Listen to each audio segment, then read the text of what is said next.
We're back with the second gentleman, Douglas Emhoff, everybody.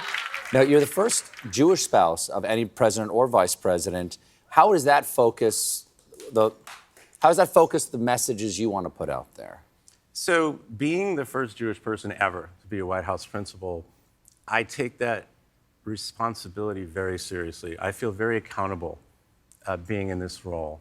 And so just from the get-go, even prior to that horrible day of October 7th, I was speaking out about hate, speaking out against anti-Semitism, but all types of hate, because I realized that's part of that obligation and responsibility, but it also meant, hey, we're gonna have a mezuzah at the vice president's residence. We're gonna celebrate Passover. We're going to do menorah lighting. So just be, living openly and proudly as a joyful Jewish person.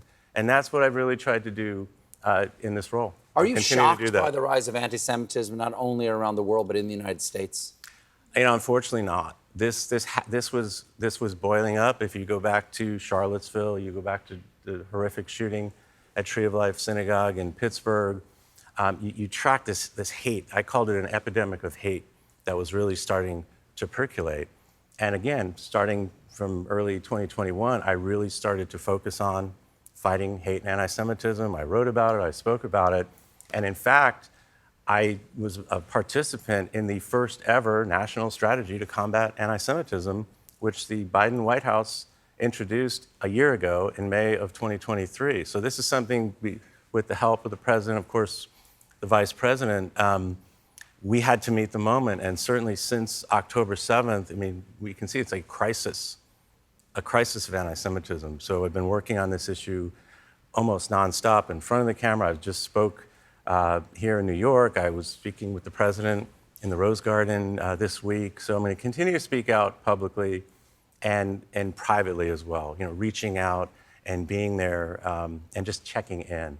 But again, always living openly, proudly, without joy, because this hate affects all of us. It doesn't matter if you're Jewish or not.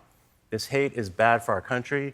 It's bad for our democracy. It's a poison, and it must be stopped. So we all must be against it, all forms of hate.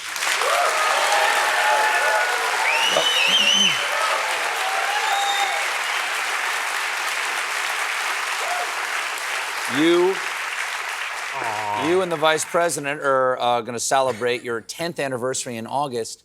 How did you meet? What made you fall for her? So it was a blind date. Seriously, a client meeting.